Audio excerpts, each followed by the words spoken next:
morning I want to thank God for the opportunity to be here. Amen. And be a vessel for his people. Amen. And just speak his word this morning. I want to, when they told me that, I was a speaker, at first they thought it was my dad, and they thought it was me, and then they didn't recognize it was me. So I was just like, wow, God is really trying to move me to a different level. Amen. And it's a lot of individuals that, have poured into me that's here today. Amen. And I thank you guys for coming. That, either saw some things in me or see some things in me as I'm going on my journey. I'm just there as encouragement. So I want to thank you for that this morning. And I also want to thank the pastor, the house, my mom, as well as Brenda Hayden, the lay president, for seeing us all and me and the lay as a whole to come speak today. Amen. Also the other pastors and ministers in the staff meeting today. Pastor Rod, who's over the men's group that on every Tuesday. I really do appreciate his leadership and development for some of the men that are actually here today. Obviously my uncle and his development, his mission, and Minister Ross as well for being here. And then Brother Quick as well.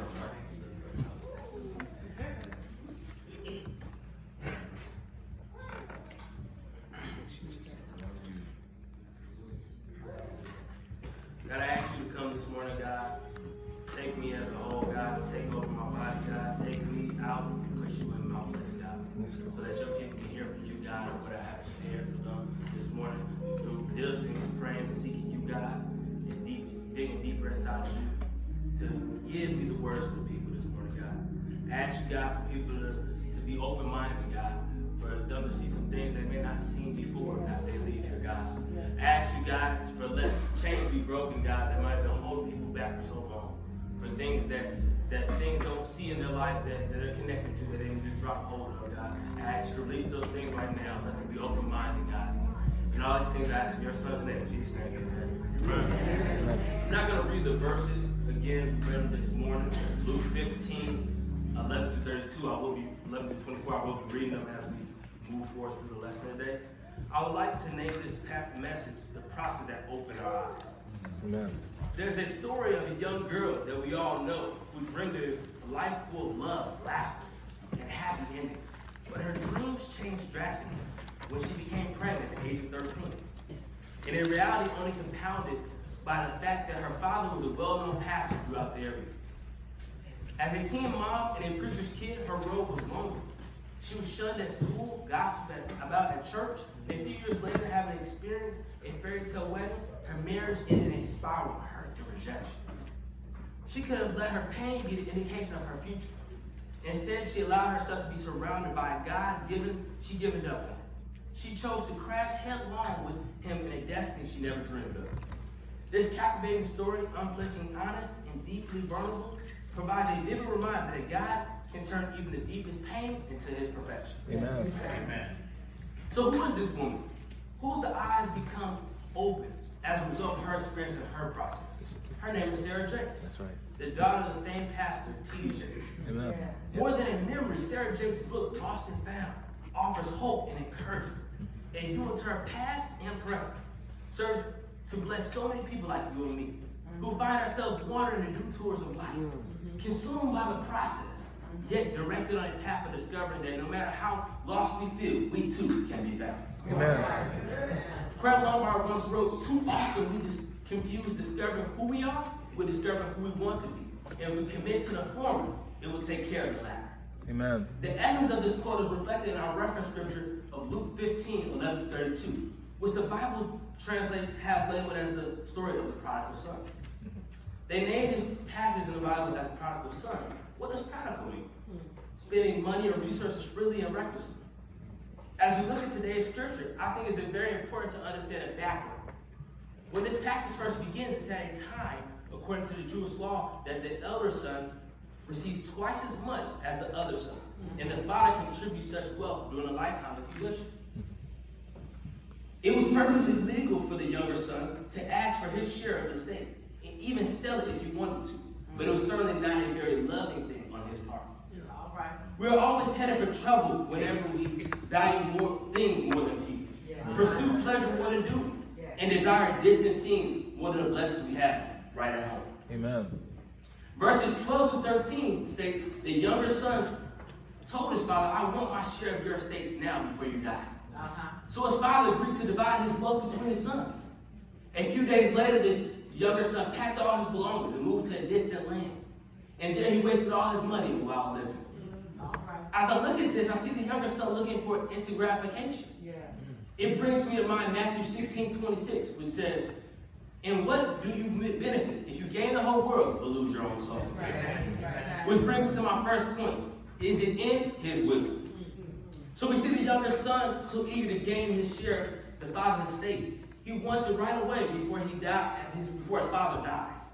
Our effect is back to our lives. Do we want what we want so bad for our lives that we don't ask God what he wants for our lives? As I look over my life, I remember times of getting so fed up over job situations I didn't want. Recognize I would never quit without having a new job. But I still would start looking for jobs and find myself settling for less money, fewer benefits, just to get what I wanted.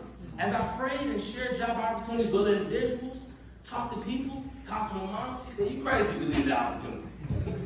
But as I sought to move forward, God revealed to me that if I waited on him, he would go above and beyond all I could ask. God wants us to utilize the patience and wisdom he gives us, especially in times of trouble, when things don't go the way we want them to go. As you look back at the past, his younger son left his father. He rebelled, revolted, journeyed to a far country. He chose a country that was drastically different from his father's. A country that was full of drunkenness, partying, immorality, selfishness, and greed. He lived a worldly, fleshly life living for the pleasure of his life only. It made me think of the devil makes you think you're winning when you're sinning. He was living his best life, that's what generation says. In the club, driving a Mercedes or Benz, probably had a fresh fit on the J's on, living his best life. Oh, drinks on me, yeah, everything. I'm taking care of everything. It's all on me. Making everybody feel good. Looked like they was doing everything that was great around them, taking care of people's bills the whole nine. The real question in that situation is, do the people around you have your best interest? Even today, we are in situations in life. Are the people that surround me thinking for my best interest? I think about, if I want to talk about business, I'm probably going to call my friend Nate. He owns a couple businesses. If I want to talk about going up that corporate ladder, I'm probably going to talk to Brittany and my dad. They've been up the corporate ladder a few times on a couple notches. If I want to talk about, hey, I'm really trying to get more deeper into my word. I'm really trying to get more surrounded. I don't know about this decision I'm going through. I need prayer. I need help. I'm not going to go to people that aren't in that lane, aren't in that facility business. I got some few mentors in here, Pastor Rod, Terrell, Sam. People that I talk to, I develop my relationships with. And I say, hey, is this the right decision? Because I can call on God, and that's the first person I'm going to call on. But sometimes you are in a place that you don't always understand what's going on. You have that tunnel vision. You can't always see what's going on. So you need to get connected with people that are connected. Amen. Come on now. Also, too, I thought about this. A lot of times in life, we're in situations that we are the example. Come on. He came from a country, went to a whole other country. When he was falling into what that was. Come on now. The thing is, are we the example in our lives? I had a situation happen years ago with my friend Brittany, one of her sorority sisters. I was acting a certain way. And she's like, Mike, are you really going to do that? Are you really going to act this way? Are you really going to handle a situation like this?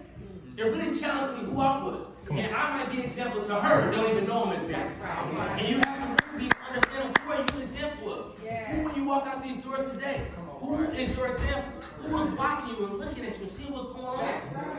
They don't even know who's looking at you. It can be even from a leadership standpoint. You see, sin promises freedom, but it only brings slavery. It promises success, but brings failure. It promises life, but the ways of sin is death. Come on now. The boy thought he would find himself, but only lost himself. As we read more into this passage in verses 14 and 15, about the time his money ran out, a great famine swept over the land. He began to starve. He persuaded a local farmer to hire him. The man sent him into the fields to feed pigs. The young man became so hungry. Even the pigs he was feeding, the pigs looked good to him. Disgusting. The pigs looked good to him. But no one would give him anything. Which leads me to my next point. There's a high price for low living. Yeah, come on now. As we look at the younger son, through his process, we see at times things he hanged on to was money in his soul that came from God. He should have been working to uphold the name of the Father, serving, repaying the Father for his marvelous gifts. Amen. But instead, the son was rebellious, wasted, spent all his money on wild living. He got so desperate, he went to his lowest point of life. As I saw these things unwind, the younger son, I was reminded of something my mentor Terrell tells me. Who is your God? Amen. A good question to ask yourself in your own process. Who controls your actions and decisions in your life? The things of this world or God? Especially when things don't go your way and when the going gets tough. Come on now. Giving you some background knowledge during this time, according to the Mosaic law, pigs were unclean animals. This meant pigs could not be eaten or used for sacrifice. To protect themselves from defilement, Jews would not even touch pigs. For a Jew to stoop to feeding a pig was great humiliation. And for the younger man to eat food that the pigs had touched was degrading beyond belief. The younger son, like many of us, are rebellious, immature, wanted to live a free life as he pleased. And he had to hit rock bottom. He was there, empty, alone. All that based on time was gone. All that he thought of, all he had was gone. Someone once said the seeker embarks on a journey to find what he wants and discovers along the way what he needs. There's a time in life when the bridge between what we want and what we need represents a holding pattern. Sometimes the hold is self-induced, and sometimes it's God-induced. You probably ask yourself, what is a holding pattern? A holding pattern is an airspace traffic term for aircraft, in which someone from a control tower has communication with a pilot that is in the air flying a plane and instructs them to maintain their flight position. Most of the time, it's due to whatever is going on in their destination. But that person at control tower will signal or communicate to the pilot to stay in a holding pattern. Come on now. A holding pattern doesn't allow for the plane to land or proceed. Basically, it must stay within a particular range or space. Until given permission by somebody in a control tower that now okays to proceed or land. Come on now. At times, this is how God operates with us. Yes. Yes. He holds us in a holding pattern. Yes. Can't go forward, can't go back, can't proceed, can't live, can't suspend, can't walk. And then it sees in the control tower that sees ahead, sees what we don't see. It's not even the devil's doing it. It's the Lord who's in control. Come on now. God, I am going through this process. Open my eyes to what I can't see or feel. And this morning, some of us have found out that God is not always a right now God. Sometimes God is not, I'm calling you and come now God. Sometimes it feels like God's in Death Valley. Your calling on him results in such echoes of your own voice. So often God makes us wait. He does not care how long you've been a Christian. Doesn't care how much scripture you know. Doesn't care how many Sundays you're going to shout. He just makes us wait.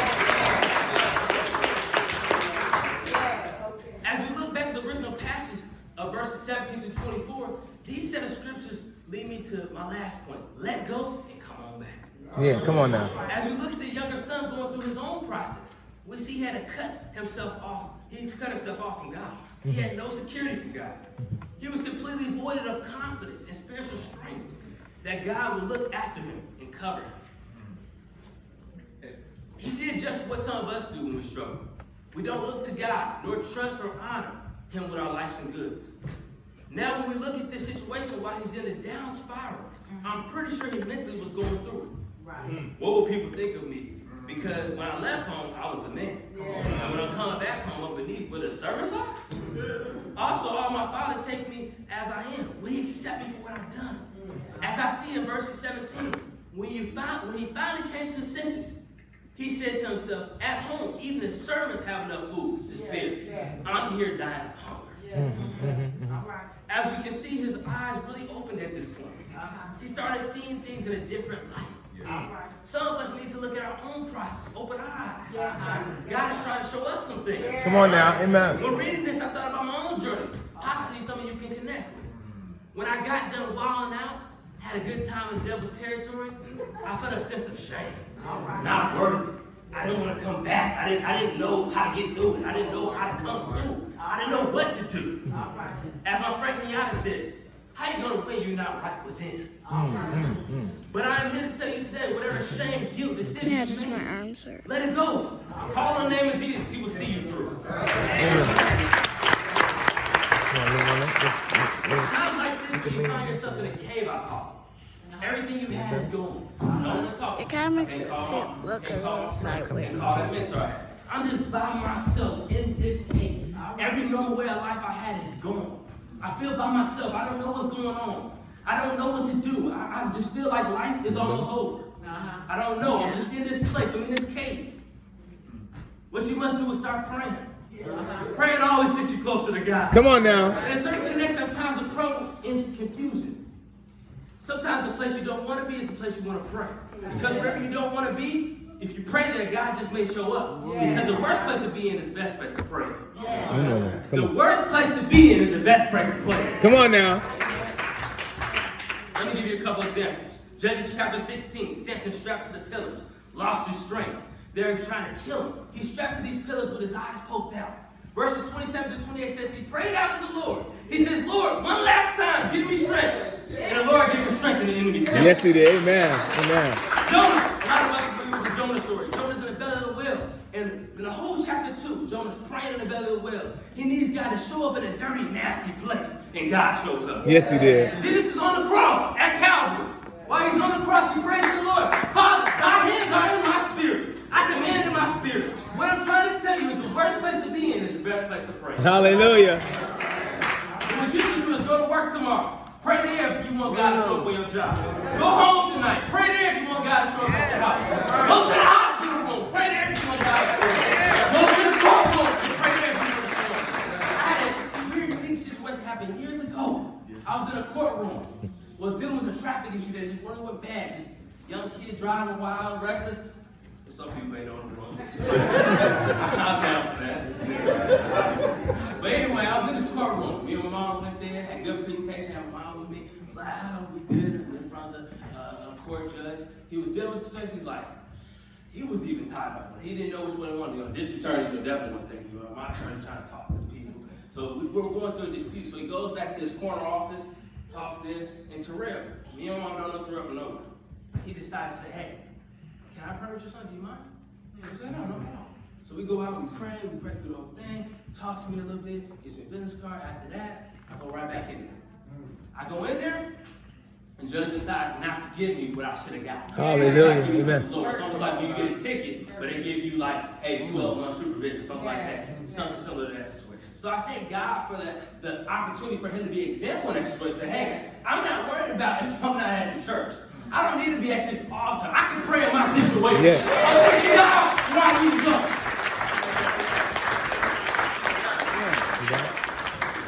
As we look back at verses 20 through 24, the younger son decided to let go of his pride. His current situation came on home.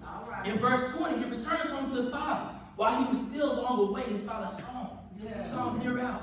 He got filled with love, compassion, ran to his son, embraced him, kissed him. And he said to his son, Father, he said to his father, Father, I have sinned against you, both heaven and you. So we're not just talking about his physical father. You know what I'm saying? It's not saying, hey, Father, I'm sorry I messed up. I should not have had a car. I did X, Y, Z. No, we're talking about God. He sinned against God. He's acknowledging both in this situation. I'm no longer worthy of being called your son. When I read this, it made me happy though. Because if I humble myself, repent from my evil ways, and turn towards God, I can serve a mighty God that will meet me in my current situation, bring me down, embrace me, pull me out of what's going on in my situation. Amen. He gives us grace and mercy we don't even deserve. Yes. Daily. We serve a God that blesses us more than we deserve and gives us the true desires of our heart. I see the younger son now that's going through a process that he could not see what was in front of him. What he valued at home, what he already had. So he had to go off and learn a few things on his own. He had a detour to open his eyes to his own process. That's right. Okay. God restored him back to his rightful place. As we look at verses 22 to 24, his father says, the servants, quick, bring the finest robe in the house. Put it on him. Get a ring for his finger and sandals for his feet. And kill the calf we've been fattening. We must celebrate with a feast.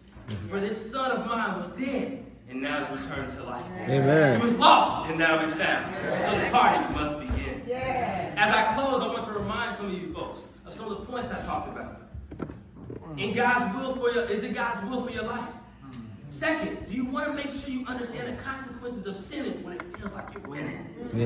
And also when you feel like you're down in a spiral, you pray, because wherever you don't want to be, if you pray there, God just may show up where you don't want to be. Amen. And third, let go of whatever you're holding on to. that is not letting you be who God called you to be. Come back home. It's okay to come back home. Amen. I think that's in my spirit. It's okay to come back home. Yes. I know there's times that I messed up. I was in the deepest spirit, and I didn't want to come back, but it's okay to come back. Whatever you messed up on, God will bring you back. It's okay. It don't matter how bad the situation is. It don't matter how bad the situation was. You can always come back home. Amen. Amen. Amen. The important thing I want to leave you with is after you've gotten back on the right track in your process, you must maintain. Yes, praise God. You have to maintain. All right. You're probably sitting in your seat right now wondering how. Michael, I don't know if I can be true to this life. I don't know what's going on. The struggles of this life, the mistakes that's happened. I want to be able to maintain. But I got a little small presentation I want to show you folks real quick. This is the last thing. I want to talk about maintaining. I think it's very important to maintain. If you don't maintain yourself, everything we talked about today, everything that you get so filled up, you're ready to take on the world when you leave here. And then right when you walk out that door, some of us going to get attacked right away. We have to be able to maintain what's going on in our life. So this cup here is the vessel. This is us, right? But there's a lot of different things that come up in life. There's people that surround us, negative people, talking to us, talking down on us. There's things we see on TV that mess with our head in that moment in time. We don't even know it's doing anything to us. But it's creeps up on us somehow. There's that person that you saw at church that you didn't like how they were dressed, so you want to talk about it. Tell everybody about it. People that want to gossip over at the corner when they go home. There's multiple different things that's going on in your life. Struggles on the job. Struggles in your relationship. Struggles in your marriage. Struggles in things that you want in life that's not there. You said life should be this way. Why is my life not this way? I did everything the right way. I did even what you called me to do, God, but things are still not panning out.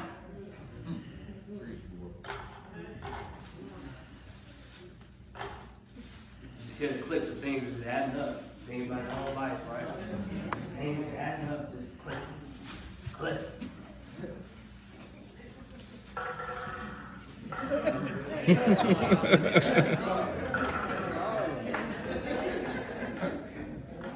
So then you say, hey man, how do I maintain this? I don't know how to maintain it. I don't know how to maintain this thing. So as you start looking at the situation, your current situation, and you start thinking about the things that's going on in your life, you want to be able to maintain. The first thing is you got to be able to come. You got to be able to come to God humbly. Say, hey God, I messed up. I done messed up with a lot of situations that's going on. But hey, I still got to maintain. I still got to maintain what you're giving me, God. You filled me up. You gave me everything that I need to put on through. But you're going to be here, Bobby, but I got to take the first step forward. So I got to come to church. I got to go to Bible study.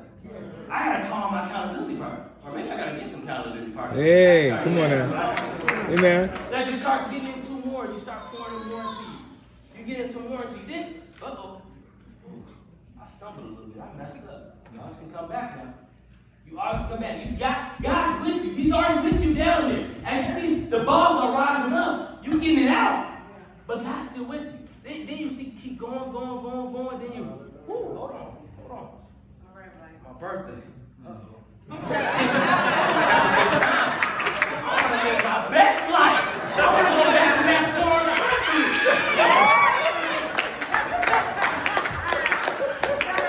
Hold on. If I pull somebody from way back there, they're like, hold on.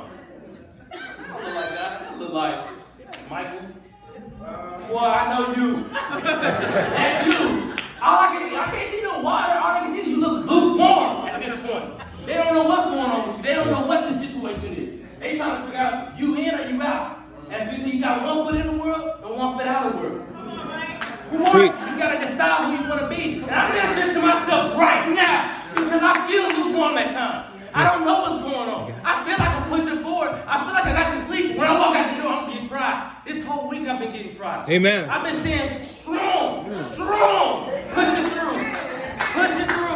I call some of my mentors because I got some people that's connected, right? Some people that, hey, I'm praying, I've been trying, but hey, bro, I'm about to, no, you're not. You're going to stay connected. You're going to stay jointed. That Tuesday night call is powerful. Yes. If you only going to church, sometimes it's not good enough. As mom said, you got to get in the word every day. Amen. You say you go home to church, just go to church, home, work, school, you good. No, my life don't work that way. I gotta go.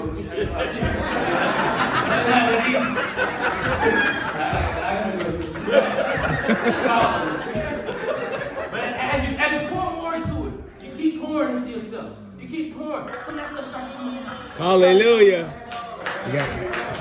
And as you keep in there, you're like, oh, I'm there. I'm getting there. I'm getting closer. I'm getting closer and closer to what God has for me. I know I got this thing. I know this thing.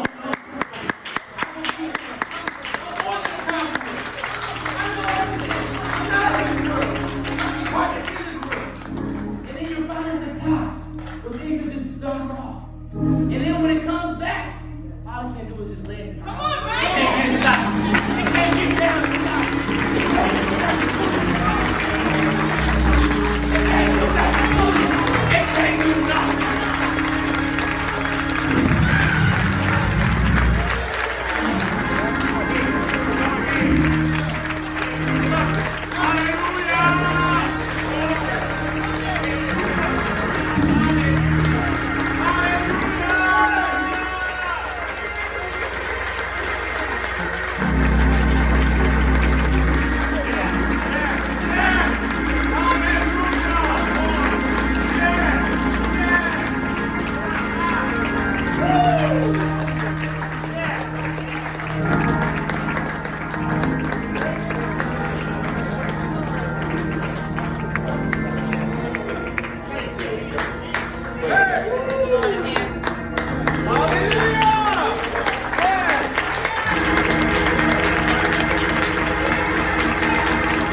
Praise the Lord. Let's give the Lord a hand.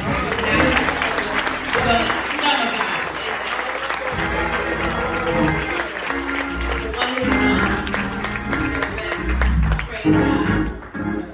He let us know he had something at the end he didn't want us to know about, so he had something at the end. Yes.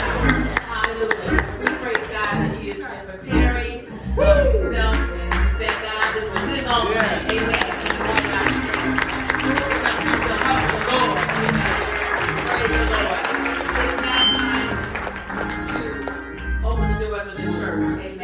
Opportunity that if you've never accepted Christ as your personal Savior, we invite you to come. Hallelujah. You've accepted Christ as your personal Savior a long time.